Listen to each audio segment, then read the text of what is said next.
How do you think through an idea? Well, first of all, I think, okay, that's a really good question. We've tried to work that out with this essay app that my son and I have developed, because if you're going to write, the first question is, well, what should I write about? What's the name of the app? Essay.app.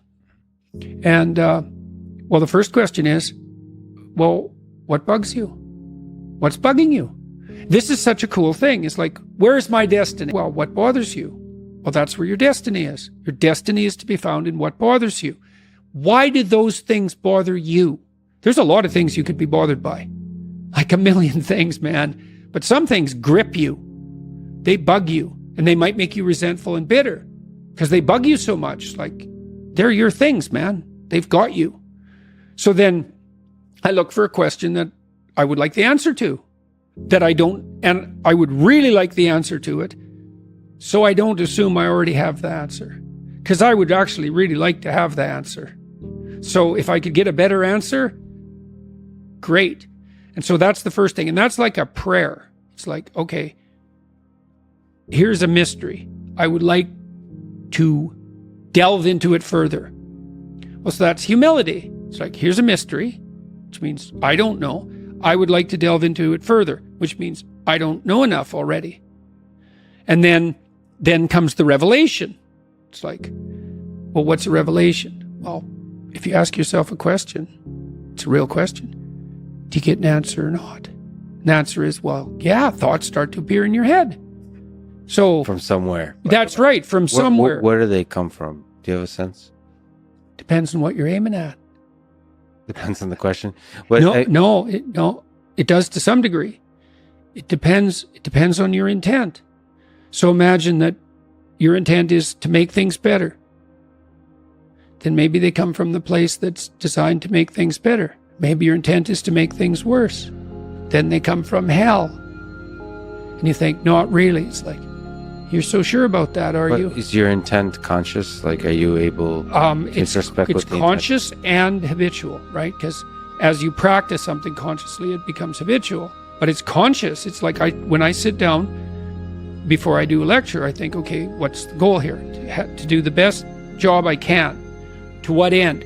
Well, people are coming here not for political issues. They're coming here because they're trying to make their lives better. Okay, so what are we doing? We're conducting a joint investigation into the nature of that which makes life better. Okay, what's my role? To do as good a job about that as possible. What state of mind do I have to be in? Am I annoyed about the theater? Or am I clued in and thrilled that 4,000 people have showed up at substantial expense and trouble to come and listen to me talk? And if I'm not in that state of mind, I think, well, maybe I need something to eat, or maybe I need to talk to someone, because that ingratitude is no place to start. It's like I should be thrilled to be there, obviously. And so that orientation has to be there. And then is it conscious? All this is conscious. What am I serving? The highest good I can conceptualize. What is that? I have some sense, but I don't know it in the final analysis, which is why the investigation is being conducted. Who's doing it? Me, whoever I'm communing with, and the audience. And so I try to get myself, and I chase everybody away for that. It's like I have to do that by myself. Are you writing stuff down? Yes, at that point I just make point notes, and it's usually about maybe 30 notes. But then on stage I never refer to them, and I often don't even use the structure that I laid out. Kind of an interesting thing. From where do powerful phrases come from? Do you try to encapsulate an idea into a sentence or two? Well, when I talk, and I've practiced this consciously since 1985, I try to feel and see if the words are stepping stones or foundation stones, right? It's like, is this solid? Is this word solid? Is this phrase solid? Is this sentence solid? Like, it's a real sense of fundamental foundation under each word. And I suppose people ask me if I pray, and I would say, I pray before every word. Well, when you're asking questions, like, you're very clear-headed and present in your ability to ask questions and inquire. So how do you do that? So first of all, I'm worried that my mind easily gets trapped when I step on a word and I know it's unstable. You kind of realize that you don't really know the definitions of many words you use, and that can be debilitating.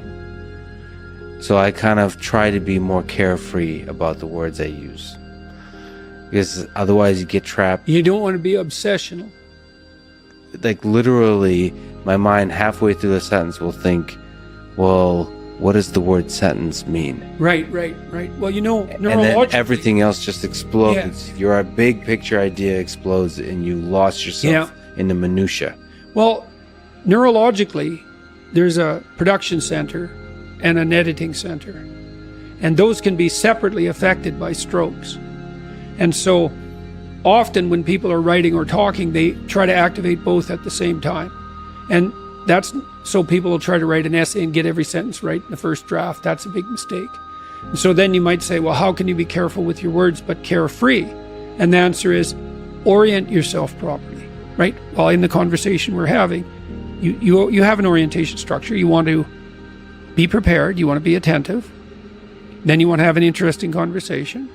And you want to have the kind of interesting conversation that other people want to listen to, that will be good for them in some manner. Okay, so that's a pretty good frame. And then you kind of scour your heart and you think, is that really what you want? Are you after fame? Are you after notoriety? Are you after money? I'm not saying any of those things are necessarily bad, but they're not optimal, especially if you're not willing to admit them, right? And so they can contaminate you. So you want to be decontaminated. So you have the right trip, let's say. And so you have to put yourself, that's a meditative practice, you have to put yourself in the right receptive position with the right goal in mind. Then you can, and I think you can get better and better at this, then you can trust what's going to happen. You know, so for example, before I came here, I mean, I presume you have a reason for doing the podcast with me. What's the reason? I mean, we wanted to talk for a long time, so the reason has evolved. One of the reasons is I've listened to you for quite a long time, so you've become a one-way friend, and I have many one-way friends. Some of my best friends don't even know I exist. So I'm a big fan of podcasts and audiobooks. Actually, most of my friends are dead. Yeah, right. The writers. The definition of a reader. With a lot of great dead friends. So I wanted to meet this one-way friend, I suppose, and have a conversation. And then there's this kind of puzzle that I've been longing to solve. The same reason I went to Ukraine, of asking this question of myself: who am I? And what was this part of the world? What is this thing that happened in the 20th century? That I lost so much of my family there, and I feel so much of my family is defined by that place.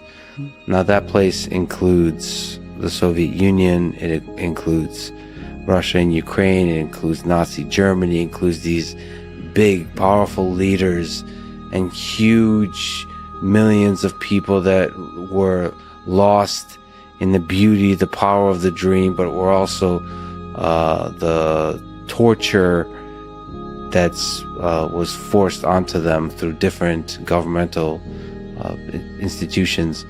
And you are somebody that seemed from some angle to also be drawn to try to understand what was that. And not in some sort of historical sense, but in a deeply psychological human sense. What is that? Will it repeat again? In what way is it repeating again? And how can we stop it? And how can we stop it? And so that's the crucial issue. I felt I wanted to, from a very different background, pull at the thread of that curiosity. You know, I'm an engineer, you're a psychologist, both lost in that curiosity, and both wear suits. And a talk with various levels of eloquence about